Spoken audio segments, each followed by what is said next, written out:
The first gunshot sounded like a plate shattering beside her ear. Not loud the way movies made it loud, but sharp, violent, wrong. A crack that split the air and turned the diner's humming neon into a stutter of light and shadow. Grace Sullivan dropped the coffee pot. It exploded against the tile, brown liquid and glass skidding across the floor just as the second shot tore through the front window. The bell over the door screamed once, then went silent. Someone was shouting. Someone else was crying. Grace couldn't tell if either sound was coming from her own mouth. One moment, she'd been counting singles at the register, already behind on rent, already calculating which bill wouldn't get paid this week. The next, blood sprayed the counter. It wasn't hers. Not yet. She didn't see the shooters clearly at first. Just movement. Dark jackets. Faces pulled low beneath hoods. The smell hit her a second later. Burnt metal, cordite fear. The kind of smell that crawled into your throat and stayed there. "Everybody down," someone yelled. Grace didn't know who said it. Maybe one of the men with the guns. Maybe the man sitting alone in the corner booth, the one who hadn't flinched when the first shot fired. He was still standing. That was wrong. Everyone else was scrambling. Customers crawling under tables, dishes crashing, a woman dragging her child by the arm. But this man moved differently. Slowly. Deliberately. Like panic had nothing to do with him. Tall. Broad shoulders beneath a dark coat. He turned just enough for Grace to see his face in the flicker of neon. Strong jaw. A nose that bent slightly to the left, like it had once lost a fight and never bothered to apologize. Thick brows pulled low, deep-set dark eyes scanning the room, not for exits but for angles. Calculating. Tired. Not surprised. That was the part that scared her most. A third gunshot cracked. The booth behind him exploded into splinters. Grace didn't think. There wasn't time. She saw the muzzle flash swing toward him. Saw his body shift, half a second too late. "Get down," she screamed. Her voice didn't sound like her own. She ran. It was the dumbest thing she'd ever done. 26 years of playing it safe, keeping her head down, taking double shifts and swallowing insults, and she chose this moment to sprint toward gunfire. The fourth shot fired. Grace felt the impact before the sound. A punch. Then another. Then heat, white-hot, drilling into her side, her shoulder, her thigh. She slammed into the man just as the world tilted sideways. They hit the floor hard. Her cheek smacked tile so cold it burned. She tasted metal. Blood. So much blood. It soaked through her uniform fast, red blooming through pale blue cotton. Her hands shook as she tried to push herself up, but they slipped. The floor was slick now. Someone was shouting again. The shooters were backing up. One of them cursed. Then, silence. Not peace. Never peace. Just the absence of noise where screaming should have been. Grace lay there, gasping. Each breath scraped like glass in her lungs. Her vision tunneled, edges going dark. She was dimly aware of hands pressing into her wounds, of a weight beside her. The man. He was on one knee now, his coat spread beneath her like he'd planned it. Blood dotted his knuckles, not all of it hers. His eyes were on her face, sharp and focused, like he was memorizing it. "Stay with me," he said. His voice was low. Controlled. Not pleading. An order. She tried to laugh. It came out wet. "Guess. I should have ducked." Something flickered in his eyes then. Not fear. Not panic. Recognition. Sirens wailed in the distance. Too far, not fast enough. Red and blue light smeared across the broken windows. Grace's fingers curled weakly in his coat. It felt expensive. Heavy. Real. Nothing like the threadbare jacket she wore to work every night. "You're gonna be okay," he said. She shook her head. It felt like too much effort. "No," she whispered. "I don't think I am." Her phone buzzed in her pocket. Once. Twice. She knew who it was without looking. The hospital. Again. They always called late, like bad news preferred the dark. Her sister's treatment wasn't covered. Not fully. It never was. The number they'd quoted this morning. Grace had stopped breathing when she heard it. $47 left in her checking account. Rent overdue. Electric bill already past the red line. She'd been drowning long before tonight. The man pressed harder on her side. His sleeve was soaked now, black fabric turned dark red. He didn't seem to notice. "What's your name?" he asked. "Grace," she said. "Yours?" For a second, he hesitated. That hesitation cost him something. "Salvatore," he said finally. "Salvatore Moretti." The name didn't mean anything to her. Not yet. She smiled faintly. "Figures." "Why?" he asked. "You look like trouble." His mouth twitched. Almost a smile. Almost. Boots thundered into the diner. Voices shouted commands. Someone knelt beside them, gloved hands replacing his. Grace's world began to dissolve. Sirens growing louder, ceiling lights smearing into long white streaks. She felt herself being lifted, felt the cold bite of air against her skin. As they carried her out, she lost sight of him. She didn't know that he was already giving orders in a voice so calm it bent the room around it. She didn't know that 3 blocks away, a black car was being burned to ash. She didn't know that by morning, 5 men would be missing, and no one would ever file reports. She only knew the dark. And the last thing she felt before it swallowed her was Salvatore Moretti's hand tightening around hers, steady as stone. If this moment already has your pulse up, stay with the story. Because Grace Sullivan didn't just save a stranger's life. She crossed a line that night. And Salvatore Moretti never forgot a debt.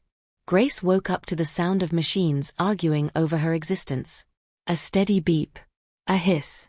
A low mechanical sigh that rose and fell like something breathing for her because she couldn't do it right herself. The ceiling above her was too white, too clean, the kind of white that made you feel guilty for staining it just by being alive. Her first thought wasn't the shooting. It was money. The second thought was pain, and it came crashing in all at once, a tidal wave that stole the air from her lungs. Her body felt wrong. Heavy. Detached. Like someone had rearranged her pieces and forgotten where they'd found them. She tried to move her arm. Fire. A sharp cry tore out of her before she could stop it. The machines spiked. Footsteps rushed in. "Easy," a voice said. Female. Calm. Practiced. "You've been through a lot." Grace turned her head an inch.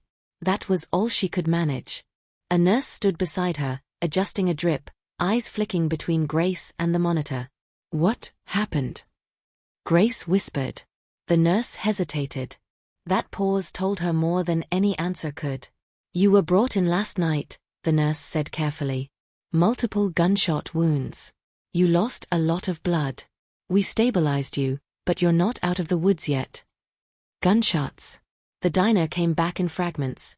Neon lights, breaking glass, the smell of burnt metal. And then, him. Grace's heart rate jumped. "The man," she said. "The one with me. Is he?" "He's fine," the nurse said quickly. Too quickly. He was treated and released. Relief washed through Grace, followed immediately by something colder. Something that tightened in her chest.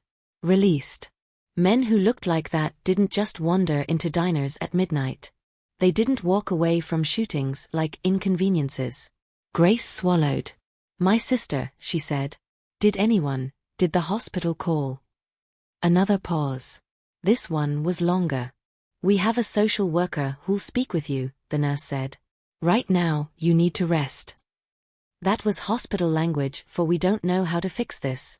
The nurse left. The room settled into its mechanical rhythm again. Grace stared at the ceiling, counting the stains she could see near the vent. 3. Maybe 4. Her thoughts drifted despite herself. Rent was due yesterday. Electric was already past warning. And Lily, sweet, stubborn Lily, was hooked up to machines of her own 2 floors down, her body fighting something Grace couldn't punch or yell at or work overtime to escape. Grace closed her eyes. That was when she sensed it. Not a sound. Not movement. Just presence. She opened her eyes. He stood near the window, half in shadow, like he'd been there the entire time and the room had simply grown around him. Same coat. Same broad shoulders. Hair neatly combed now, gray at the temples catching the afternoon light. Salvatore Moretti didn't look like someone who belonged in a hospital. He looked like someone who owned the building and was politely waiting for everyone else to remember it. Grace's breath hitched. Pain flared again, sharp and unforgiving. "You shouldn't," she started. "I know," he said. "Doctors told me the same thing." His voice was exactly as she remembered it. Low. Controlled. Each word placed carefully, like he never wasted anything. Not time, not money, not breath. "How did you?" she tried again. "I have ways." That answer landed heavier than the gunshots had. He stepped closer. Not too close. Close enough that she could see the fine lines around his eyes, the faint scar near his jaw she hadn't noticed before. His hands were clean now, but she remembered them soaked in blood, pressing into her wounds like he could hold her together through sheer will. "You scared the hell out of the doctors," he said. 4 bullets. Most people don't survive one." "Lucky me," Grace muttered. Something flickered across his face. Not amusement. Not pity. Respect. "You didn't have to do that," he said. "Yes, I did," she replied without thinking. He studied her for a long moment.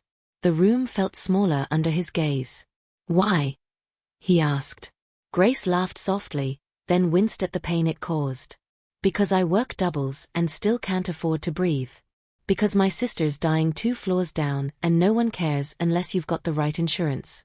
Because sometimes the only thing you can do is move." Salvatore didn't interrupt. Didn't correct her. Didn't offer comfort. That told her more than words ever could. "You didn't even know who I was," he said. "No," Grace said. "But I knew what you were." That earned her a real smile this time. Brief. Sharp. Gone as fast as it came. "Most people look away," he said. "You ran toward it." He reached into his coat and pulled out an envelope. Thick. Heavy. He placed it gently on the tray beside her bed, like it was something fragile. Grace's stomach dropped. "No," she said immediately. "I didn't. This isn't." "It's not payment," he said. She met his eyes. "Then what is it?" "A beginning." Silence stretched between them. The machines filled the gap. "What's in it?" she asked. "Enough to make your sister comfortable," Salvatore said. "Enough to make your landlord patient. Enough to let you breathe for a while." Grace's throat tightened. "And the cost?" There it was. The question most people avoided. Salvatore nodded once, like he'd been waiting for it. "Nothing," he said. "Yet." Yet. The word echoed louder than the heart monitor. "I don't want trouble," Grace said. His gaze hardened, not threatening but honest. Trouble doesn't ask permission. He stepped back, already retreating into shadow. "Rest," he said. "Heal." "And then?" Grace asked. Salvatore paused at the door. "Then," he said quietly, "we'll see who comes looking for you." The door closed softly behind him. Grace stared at the envelope, her pulse pounding, her body aching, her mind racing ahead of her pain. Because deep down, beneath the fear and confusion, one truth was already settling in her bones. You don't save a man like Salvatore Moretti and walk away unchanged. And somewhere beyond the hospital walls, someone else was already asking the same question. Why was the waitress still alive? The envelope stayed where Salvatore left it. Grace didn't touch it for 3 hours. Not because she didn't need what was inside, but because she understood instinctively that once she did, something would tilt. Some invisible scale would shift, and whatever life she'd been clinging to before would no longer balance the same way. Hospitals had a way of making time stretch. Daylight crept across the floor in thin, indifferent lines. Nurses came and went. Pain meds blurred the edges of her thoughts without dulling them completely. She kept replaying his last sentence. "We'll see who comes looking for you. Not if. Who." When the door opened again, Grace stiffened, then relaxed when she saw the social worker instead. Middle-aged, tired eyes, a clipboard hugged to her chest like armor. "Grace Alvarez?" she asked. Grace nodded. "I'm Monica." I just want to talk for a few minutes. Grace already knew how this went. Forms. Condolences without commitment. A lot of "we'll see what we can do." Monica sat down and flipped a page. "You don't have active insurance coverage," she said gently. Grace stared at the ceiling. "I know. And your sister, Lily, is currently receiving pediatric oncology care here." Grace's jaw tightened. "I know that too." Monica hesitated. "The billing department is concerned." Of course they were. Grace turned her head slowly. "How much time do I have before concerned turns into discharged?" Monica didn't answer right away. That was answer enough. After she left, Grace finally reached for the envelope. It was thick with cash. Real cash. Not a gesture. Not a few pity bills folded neatly. This was structured money. Counted. Intentional. Her hands shook as she set it back down. She didn't need to count it to know what it represented. It wasn't generosity. It was leverage dressed up as mercy. And then her phone buzzed. She flinched so hard pain shot through her ribs. A missed call. Unknown number. Then another buzz. A text. "You should answer next time." Her pulse spiked. She typed back with clumsy fingers. "Who is this?" The reply came almost immediately. "Someone who doesn't like loose ends." Her stomach turned. Another message followed. "You were at the diner last night." Grace's breathing shallowed. "You saw something you weren't supposed to." Her eyes darted to the door. The hallway beyond felt suddenly too close, too exposed. She typed slowly. "I didn't see anything." 3 dots appeared. Disappeared. Reappeared. "That's not your decision to make." A chill ran through her. Before she could respond, the phone rang. Unknown number. She stared at it, heart pounding, then answered. "Hello." Silence. Then breathing. Slow. Male. "You're awake," the voice said. Younger than Salvatore. Sharper. No warmth at all. "Who is this?" Grace asked. "You don't need my name," he said. "You need to understand your position." Her fingers curled into the sheets. "I'm in a hospital." "And yet," he replied, "people still die in hospitals every day." The words were delivered calmly. Casually. Like he was discussing weather. "What do you want?" Grace whispered. "To know what he told you." She said. A faint chuckle. "Careful." Grace swallowed. "He didn't tell me anything." Another pause. Calculated this time.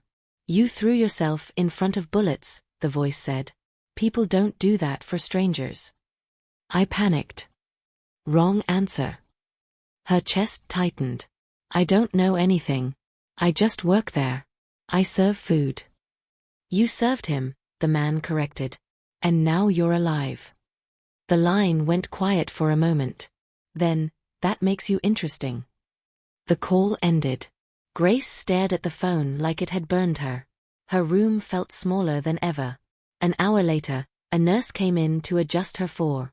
Grace barely noticed. Her thoughts were already racing ahead, connecting dots she didn't want connected. Salvatore had said, "Who comes looking for you?" Not what. This wasn't random fear. It was a test. The door opened again. This time, it wasn't a nurse. A man in a dark suit stepped inside, posture straight, eyes scanning the room before settling on her. He looked younger than Salvatore. Late 30s maybe. Athletic. Controlled. A thin scar cut through one eyebrow. "Grace Alvarez," he said. "I'm here on behalf of Mr. Moretti." Her heart jumped. Already. He nodded once. Someone made a call they shouldn't have. Her mouth went dry. "I didn't say anything." "We know," he said. "That's why I'm here." He pulled the curtain slightly, blocking the hallway view. "You need to understand something," he continued. "What happened last night set a lot of things in motion. People are nervous. Nervous people make mistakes." Grace clenched her jaw. "I don't want to be part of this." He studied her, then said quietly, "You already are." She exhaled shakily. Then what do you want from me? For now, he said. Nothing. Her eyes snapped to his. That's what he said. A faint smile touched his lips. Mr. Moretti believes in patience. And you? Grace asked. I believe in preparation. He stepped back toward the door. Take the money, he said. Protect your sister. Recover. And after? Grace asked. He paused, hand on the handle. After, he said, you'll decide whether you're a liability or an asset. The door closed. Grace lay there, staring at the ceiling again, but it no longer looked clean or harmless. It looked like a countdown. Because somewhere outside that room, lines were being drawn, and she was standing on one of them, bleeding, breathing, and holding an envelope that had just turned her from a witness into a question no one wanted answered. Grace learned 2 things that night. First, sleep didn't come when fear was given something specific to focus on. Second, being spared was often more dangerous than being threatened. She drifted in and out of shallow rest, every sound pulling her back. Wheels squeaking down the hallway. Distant coughing. A door closing too hard. Each noise felt like a footstep meant for her room. By morning, the envelope was gone. Not stolen. Moved. Her heart raced as she scanned the room, then spotted it tucked neatly into the drawer beside her bed, aligned perfectly with the edges as if someone had taken care to place it there. A reminder. A courtesy. Or a warning. The doctor came in just after sunrise. Fractured ribs. A collapsed lung that had re-expanded cleanly. Bullet wounds that had missed anything vital by margins too small to feel accidental. You're lucky, he said. Grace forced a thin smile. That's what everyone keeps saying. He hesitated. You'll be here another few days.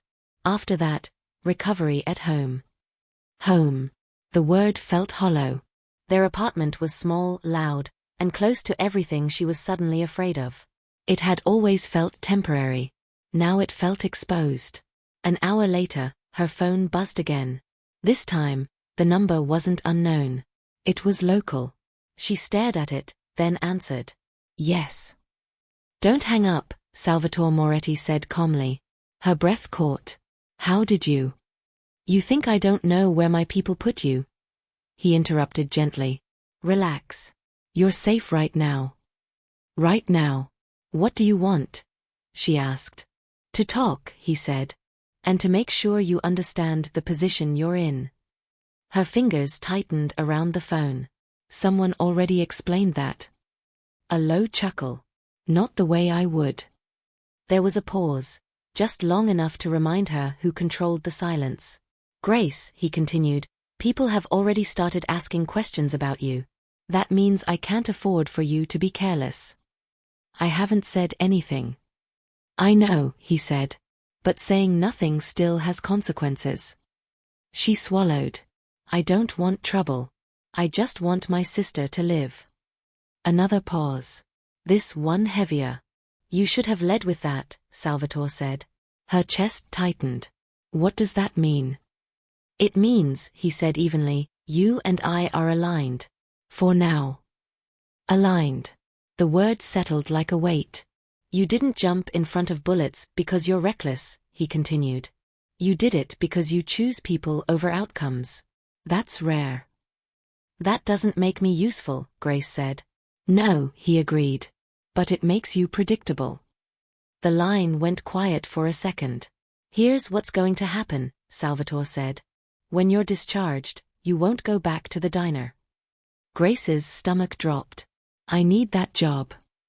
You needed it yesterday, he replied. Today, it's a liability. I can't just disappear. You can, he said. And you will. Temporarily. Her pulse quickened. You said you didn't need anything from me. I said for now, he corrected. This is still for now. She closed her eyes. What are you asking me to do? Nothing illegal, he said smoothly. Nothing violent. Nothing that puts you in danger. She laughed once, sharp and humorless. You're bad at reassurance. I'm not reassuring you, Salvatore said. I'm being honest. Another pause. There's a property in Connecticut, he continued. Quiet. Clean. Staffed by people who don't ask questions. You and your sister will stay there until she finishes treatment. Grace sat up slightly. Pain flared, but she ignored it. You expect me to trust you? No, he said.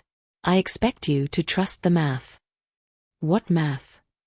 Hospital bills, he replied. Medication. Housing. Security. Her voice dropped. And the cost. Salvatore didn't answer immediately.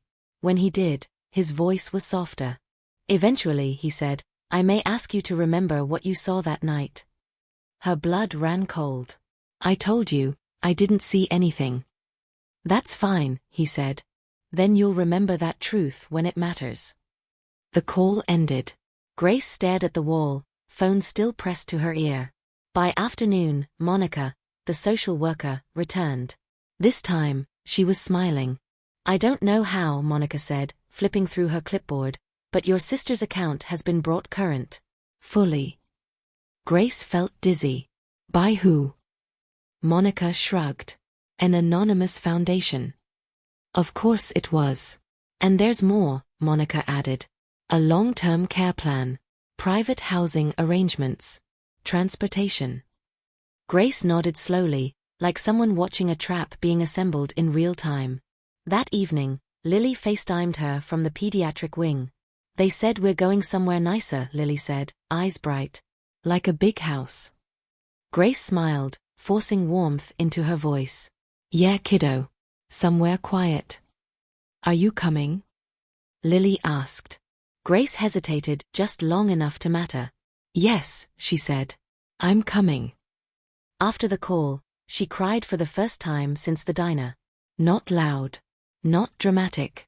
Just silent tears, sliding into her pillow as the weight of choice settled fully on her chest. Because Grace understood something now, something Salvatore had known from the moment she stepped between him and the gunfire. She hadn't been saved. She had been selected. And whatever was waiting for her in Connecticut wasn't protection. It was proximity. Closer to him. Closer to the truth. And closer to whatever future demanded a waitress be brave enough, or desperate enough, to stand where bullets were meant to land. The drive to Connecticut began before dawn. Grace watched the city disappear through the tinted window, streetlights thinning, buildings shrinking, the diner's corner fading into memory. The car smelled faintly of leather and coffee. The driver didn't speak. He didn't need to. His presence said everything. This wasn't a favor, it was a transfer. Lily slept curled against Grace's side, breath shallow but steady. Tubes and wires had been replaced with clean bandages and a small oxygen tank that hummed softly, like a nervous animal. Grace kept one hand on Lily's back the entire time, counting breaths the way she always did when fear threatened to run ahead of reason. They crossed state lines without ceremony. The property sat behind iron gates, not flashy, just tall enough to suggest permanence. Pines pressed in from all sides, their shadows long and watchful. The house itself was older than Grace expected. Stone, slate roof, windows that reflected the forest instead of the sky. It looked like a place that had seen secrets come and go and learned to keep quiet about them. Inside, everything was immaculate. Not sterile, *intentional star. Warm wood floors. Soft light. Furniture arranged for conversations that never raised their voices. A woman named Elena greeted them. Mid-40s. Calm smile. Hands that moved with purpose. You'll be comfortable here, she said. Your sister's room is already prepared. Grace didn't ask how they knew Lily's preferences. She didn't ask anything at all. They settled Lily into a sunlit room with a view of the trees. Nurses arrived in shifts, private, discreet, efficient. The oxygen tank was replaced with a quieter machine. New medications appeared with printed schedules already laminated. Grace sat on the edge of the bed and watched it all happen. By evening, Lily was asleep again, cheeks flushed with something dangerously close to peace. Grace stepped into the hallway and leaned against the wall, suddenly exhausted in a way adrenaline had been keeping at bay. Elena appeared beside her, as if summoned by the sound of a breath breaking. You did the right thing, Elena said. Grace looked at her. I don't even know what thing I did. Elena nodded. That's usually how it starts. Dinner was served at a long table that felt too large for one person. Grace ate mechanically. The food was excellent, another detail meant to soothe, to normalize. She noticed cameras only because they weren't obvious. Small, recessed. Watching without staring. Her phone buzzed just as she finished. A message. No number. No name. You arrived safely. Good. Asterisk asterisk. Grace typed back before she could stop herself. What happens now? The reply came slower this time. Now you rest. Tomorrow we talk. Asterisk asterisk. She stared at the screen, then put the phone face down. That night, she dreamed of the diner. Not the shooting, before it. The bell above the door. The smell of oil and coffee. The moment when everything still felt like it could be fixed if she just moved fast enough. She woke to sunlight and the sound of Lily laughing softly with a nurse. For a moment, it felt like a miracle.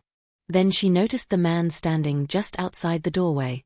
He didn't announce himself. He didn't need to. Salvatore Moretti looked smaller without the shadows of the city behind him. Not weaker, asterisk contained star. He wore a charcoal sweater instead of a suit, sleeves pushed up just enough to reveal ink at his wrists. His expression was neutral, but his eyes took everything in. Grace stood slowly.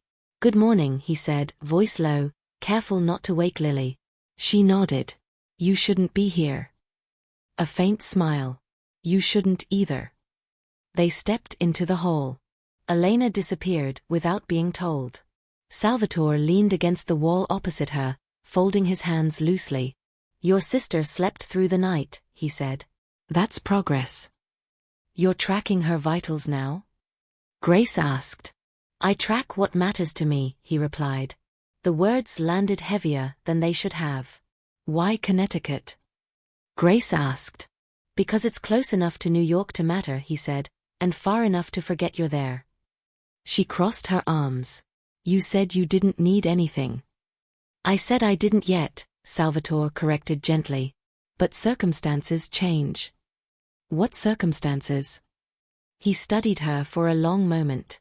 Someone tried to kill me in my own territory, he said. That tells me there's a leak. Or a message. Grace felt a chill. And what does that have to do with me? Everything, he said calmly. You were there. You survived. People notice that.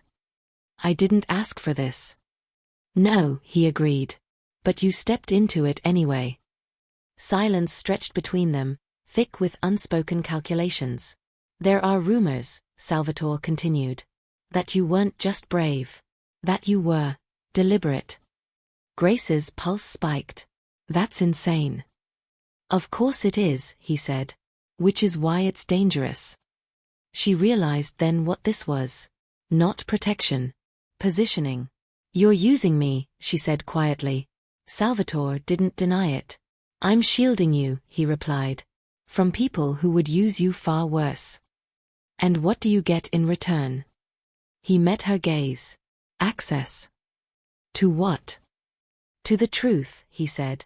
And the ability to say you saw nothing. Or everything. Her mouth went dry. I won't lie for you. I don't need lies, Salvatore said. I need timing.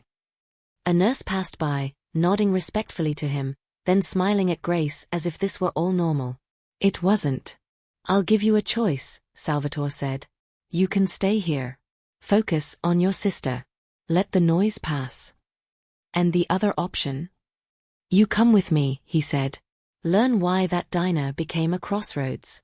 Learn who benefits if I disappear. Grace shook her head. I'm not built for your world. He watched her closely. You took 4 bullets meant for me. That was instinct, she shot back. Salvatore stepped closer, just enough to remind her of the weight he carried without lifting a finger. Instinct is the truest part of us, he said. It's what surfaces when masks burn away. Lily coughed softly in her sleep. Grace's resolve cracked, not for him, but for the small, fragile life behind that door. If I say no, she asked, will you still protect her? Salvatore didn't answer immediately. When he did, his voice was honest. Yes, he said. But others might not. She looked at him, really looked this time. At the scars beneath the ink. At the restraint in his posture. At the exhaustion etched into authority. Give me time, she said. He nodded once. You have 24 hours. He turned to leave, then paused. Grace. She met his eyes. The diner wasn't random, he said. And the man who pulled that trigger wasn't acting alone. The door closed behind him. Grace stood there long after he was gone, heart pounding, understanding dawning too late. The bullets hadn't just been meant for Salvatore. They had been meant to start a war. And somehow, against every intention she'd ever had, she was already standing in the middle of it. The house changed after that. Not visibly. Not in ways a guest would notice. But Grace felt it in the rhythm of the place, the pauses between footsteps, the way conversations stopped when she entered a room, the subtle tightening of security she hadn't known how to see before. Someone was waiting. She spent the morning with Lily, helping her walk the length of the room and back, celebrating small victories like steady breaths and color returning to her lips. Lily didn't ask questions. She sensed, the way children always do, when answers carried weight adults weren't ready to share. You're quiet, Lily said, settling back into bed. Grace forced a smile. Just tired. Lily studied her. Is it because of him? Grace stilled. Who? The man who smells like rain and leather, Lily said matter-of-factly. The one everyone listens to. Grace laughed despite herself. You notice everything. I notice when you're scared, Lily replied gently. Even when you pretend not to be. Grace swallowed. I'm not scared. That's not true, Lily said. You're deciding something. The words hit harder than any threat Salvatore had made. Grace left the room and wandered the grounds, the cold air sharp in her lungs. Pines creaked overhead. Somewhere beyond the tree-line, a river moved unseen, steady and indifferent. Her phone buzzed again. You shouldn't be alone outside. She looked up instinctively, scanning the tree line. I needed air, she typed. A pause. So did I once. Didn't help. Asterisk asterisk. She almost asked why me. But she already knew the answer. Wrong place. Wrong moment. Right kind of courage. Or stupidity. She returned inside to find Elena waiting near the fireplace, a thin folder in her hands. I wasn't going to show you this yet, Elena said, but things are accelerating. Grace took the folder. Inside were photos, grainy stills from security footage. The diner. The back alley. A man leaning against a wall she recognized too well. Her stomach dropped. That's Marco, she whispered. He worked the night shift. He covered for me when Lily got sick. Elena's expression didn't change. He also transferred 6 figures through a shell account tied to a betting operation in New Jersey. Grace shook her head. No. He barely paid rent. People lie when they're afraid, Elena said quietly. Or when they're paid to. Grace's hands trembled as she flipped through the pages. Dates. Times. Patterns she hadn't wanted to see. He was there that night, Grace said. He knew where Salvatore would be sitting. Yes, Elena replied. And he disappeared 12 minutes after the shooting. Grace closed the folder. The room felt suddenly smaller. You think he set it up, Grace said. We know he played a part, Elena corrected. The question is whether he understood the consequences. Grace thought of Marco's nervous jokes, his habit of over-tipping, the way he flinched when loud cars backfired. He wouldn't want a war, she said.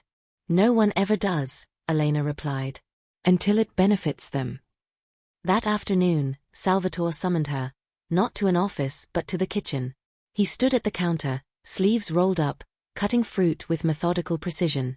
The sight was unsettling in its normalcy. Sit, he said. Grace did. You saw the file, he said without looking up.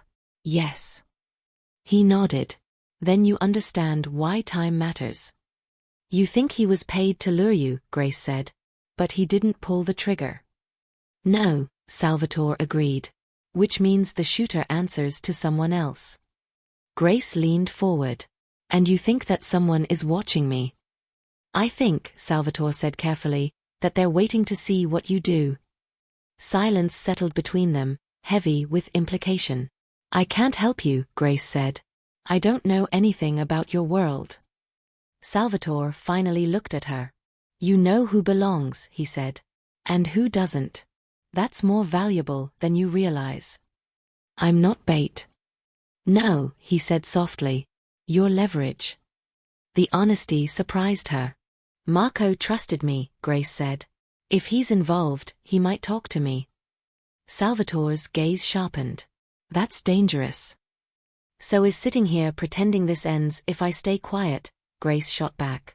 For the first time, she saw uncertainty flicker across his face. You'd put yourself back in their line of sight, he said.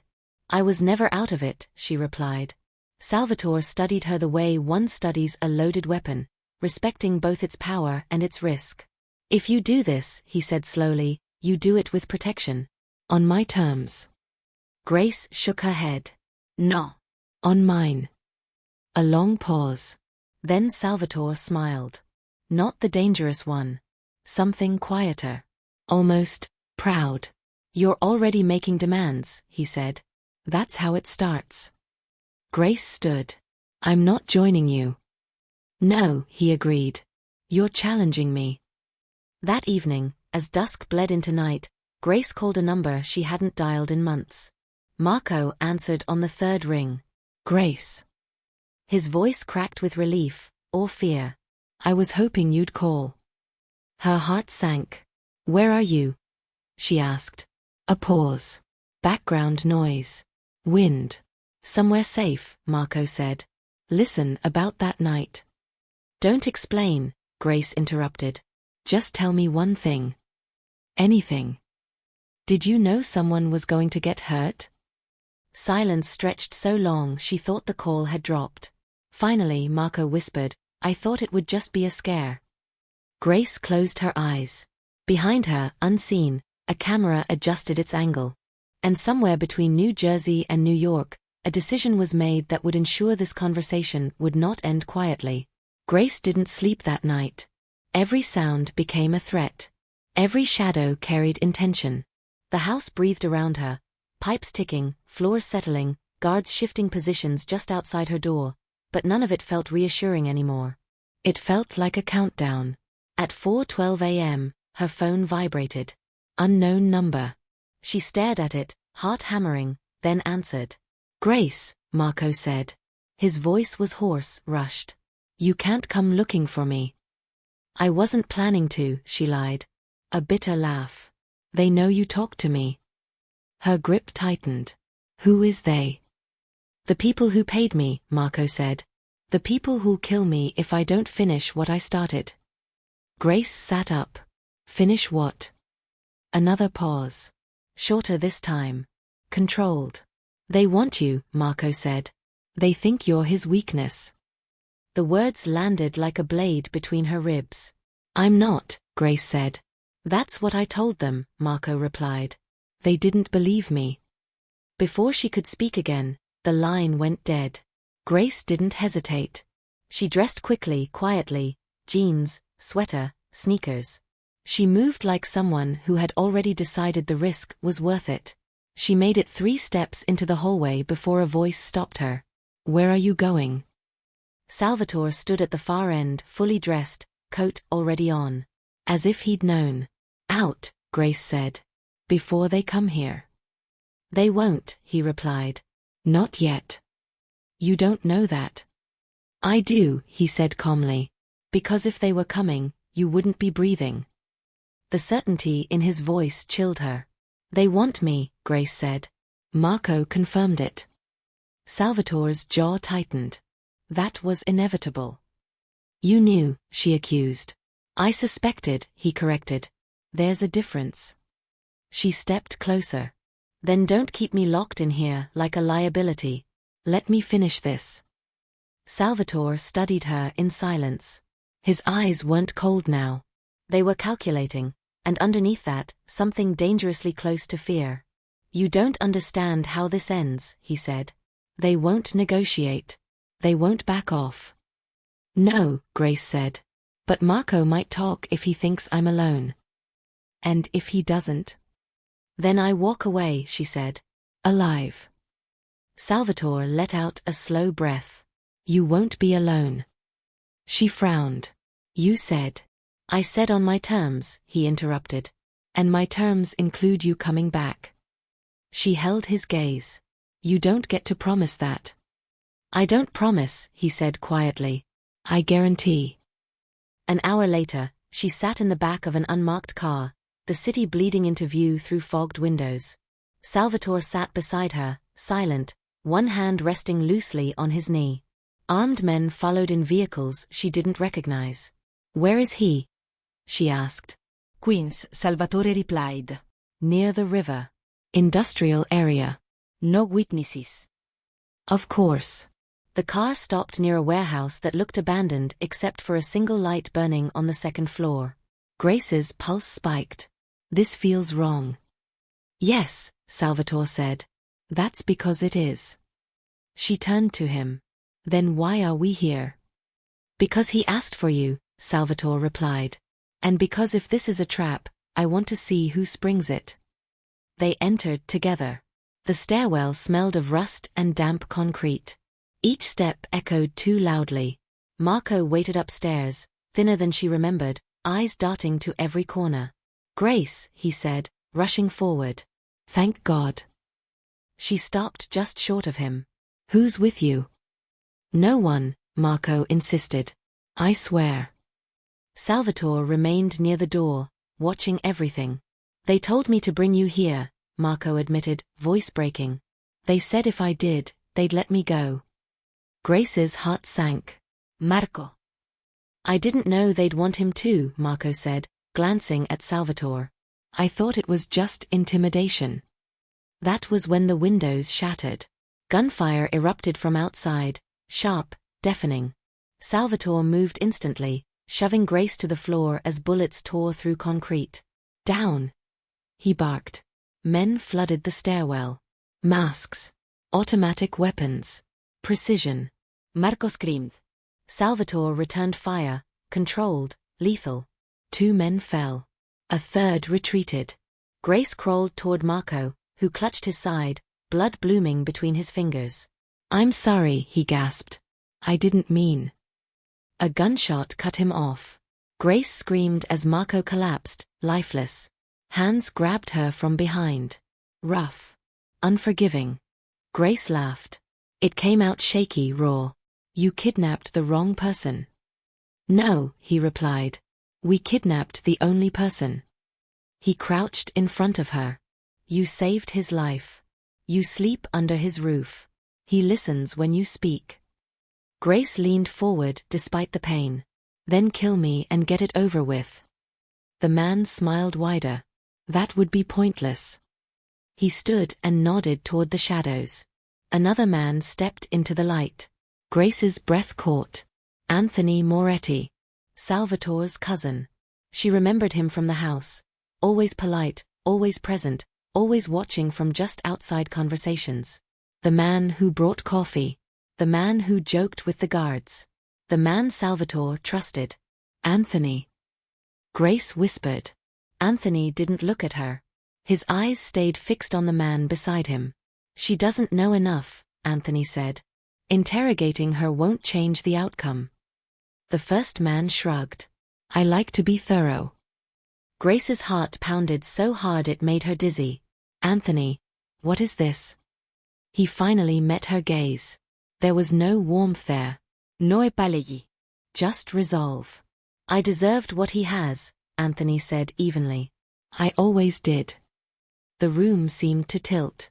You think this ends with him gone and you in his chair? Grace asked. That's not how this works. Anthony smiled thinly. It already is. The hanging bulb flickered. Grace's mind raced. Marco told me someone paid him. That was you. Yes, Anthony said. He was cheap. Desperate. Predictable. You set him up to die, she said. Anthony didn't deny it. You lured Salvatore into a public mess, Grace continued, forcing herself to breathe. You leak just enough to make the families nervous. Then you deliver me. Silence. Anthony's jaw tightened. You're using me as proof, Grace said. Proof he's compromised. The first man chuckled. Smart girl. Grace leaned back, exhaustion crashing into her. You don't need me alive for that. No, Anthony agreed. But keeping you alive keeps him predictable. Anthony stepped closer now. Too close. You made him careless, he said quietly. You made him hesitate. Grace held his gaze. You think that makes him weak? Anthony's eyes darkened. It makes him human. He turned away. Call him, the first man said. Anthony hesitated, just for a fraction of a second, then pulled out his phone. Salvatore answered on the first ring. Grace could hear his voice faintly through the speaker. Controlled. Tight. Furious. If she's breathing, Salvatore said, say where. Anthony closed his eyes once before speaking. She's alive, he said. For now. Put her on. Anthony held the phone out. Grace leaned forward as far as the restraints allowed. I'm here. Silence. Then Salvatore's voice broke through, lower now. Are you hurt? Yes, she said honestly. But I'm alive. Anthony took the phone back. You want her, Anthony said. You walk away. No retaliation. No cleanup. No vengeance. A pause. And if I don't? Salvatore asked. Anthony looked at Grace as he answered. Then she dies slowly, he said. And everyone learns you chose power over the woman who saved you. The line went dead. The first man clapped his hands once. Now we wait. Grace's pulse hammered. Her wrists burned. Her fear sharpened into something colder. Salvatore wasn't coming to negotiate. He was coming to burn everything down. And Grace didn't know which would reach her first. Time stretched until it felt viscous.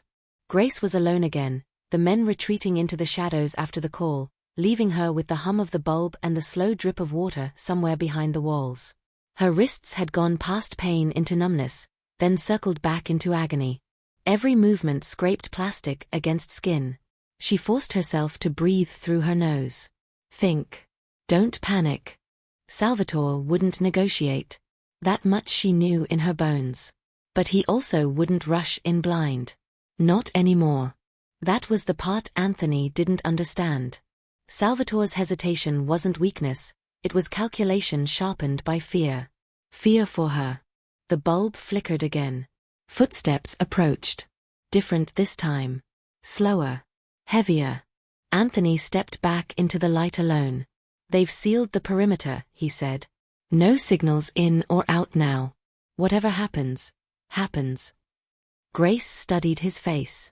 She saw tension there now, cracks at the edges. Sweat along his hairline. The confidence was thinning. You didn't think this through, she said quietly. Anthony scoffed. I've thought of nothing else for 10 years. You thought about the chair, Grace replied. You didn't think about the cost. He crossed his arms. Spare me the sermon. I'm not talking about blood, she said. I'm talking about what survives.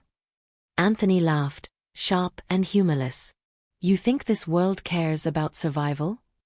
Grace leaned forward, pain screaming. Salvatore does. That landed. Anthony's jaw clenched. You don't know him. I know he doesn't leave people behind, Grace said. And I know he never forgets who forced his hand. A beat. Anthony turned away. You should have died in that diner. Grace swallowed. So should he. But we're both still here. A distant sound cut through the air. Not loud. Not obvious. A vibration. Anthony froze. Grace felt it too now, through the floor, faint but deliberate. A low tremor that didn't belong to the building. What is that? She asked. Anthony didn't answer. The vibration stopped. Silence pressed in, heavy and wrong. Then the lights went out. The bulb died with a sharp pop, plunging the room into darkness so complete it stole Grace's breath. Somewhere, a door slammed. Shouting erupted, muffled, panicked, overlapping. Gunfire cracked. Not wild. Controlled. 3 shots. Then another 2. Grace's heart pounded. She strained against the chair, skin tearing under the zip ties. "Salvatore," she whispered, not knowing if she wanted him to arrive or not. Footsteps ran past her. Someone screamed. A body hit the floor nearby with a wet thud. The emergency lights flickered on, bathing the room in a dim red glow. Grace saw blood pooling near the doorway. Then she saw him. Salvatore Moretti stepped into the light like he owned it. Dark suit. Naughty. Blood on his sleeve that wasn't his. His face was carved from stone, eyes cold and burning at once. He took in the room in a single glance. Walls, exits, the chair, the zip ties biting into Grace's wrists. His gaze locked onto hers. Relief flashed there, brief and unguarded, before the mask slammed back into place. He moved fast, cutting the ties with a blade Grace never saw until it was already gone. Her hands dropped, useless at first, then burning as blood rushed back in. "You okay?" he asked, already scanning her for wounds. She nodded. "Anthony." "I know," he said. Too calm. Too controlled. Anthony appeared behind him, gun raised, hands shaking. "Don't," Grace said, her voice hoarse. Salvatore straightened slowly. Anthony's voice cracked. "I did what you were too afraid to do." Salvatore turned. They stood facing each other in the red light, family and enemies all at once. "You sold us out," Salvatore said quietly. "You put her in a chair." Anthony swallowed. "You lost your edge." Salvatore took a step forward. "No. I found it." Anthony's finger tightened on the trigger. Grace moved. She didn't think. She lunged, slamming her shoulder into Anthony's arm. The gun went off, the shot tearing into the ceiling. Salvatore reacted instantly, too fast to follow, disarming Anthony and driving him to the floor. Anthony didn't fight back. He just laughed. "You think this ends it?" Anthony said, blood on his teeth. "You think I was the only one?" Salvatore loomed over him. "Talk." Anthony's eyes flicked to Grace. "That's the real leverage," he said. "Not her life. Her existence." Salvatore's gaze snapped to Grace, sharp with a fear he couldn't hide. "What does that mean?" Grace asked. Anthony smiled, slow and satisfied. "You saved him once," he said. "Now everyone knows exactly how to hurt him." Sirens wailed in the distance, growing louder. Salvatore grabbed Grace's hand. "We're leaving." As they moved toward the exit, Grace looked back at Anthony being dragged away by men she didn't recognize. For the first time since the diner, she felt something colder than fear settle into her chest. This wasn't over. It was only changing shape. Grace didn't sleep that night. Not in the safe house overlooking the river. Not on the couch draped in a blanket that smelled faintly of cedar and gun oil. Not even when exhaustion pressed down on her bones like wet concrete. Every time she closed her eyes, she saw the red emergency light. The zip ties. Anthony's smile. And Salvatore's face when Anthony said her existence was the leverage. The truth settled slowly, cruel in its clarity. Saving Salvatore hadn't ended the danger. It had given it a target. Morning came gray and cold. Rain streaked the windows, turning the city into a smear of shadows and glass. Grace stood barefoot in the kitchen, hands wrapped around a mug she hadn't touched. Her wrists were bruised purple, angry reminders of how close she'd come to disappearing. Behind her, Salvatore watched in silence. He hadn't slept either. She could see it in the heaviness around his eyes, in the way his shoulders never fully relaxed. Power still clung to him, effortless, commanding, but something else lived beneath it now. Fear. Not for himself. For her. "You shouldn't be here," he said finally. Grace didn't turn. "Neither should you." This life, he stopped himself, jaw tightening. It doesn't spare people. It marks them. She faced him then. It already did. A long pause stretched between them. Salvatore stepped closer, close enough that she could feel the heat of him, steady and grounding. Anthony wasn't lying, he said. Word travels fast. You're no longer invisible. Grace let out a slow breath. I never was. I was just ignored. Something flickered across his face at that. Regret. Admiration. Guilt. You should disappear, he said quietly. I can make that happen. New name. New city. Money enough to start over. Grace shook her head. And live every day waiting for someone from your world to find me?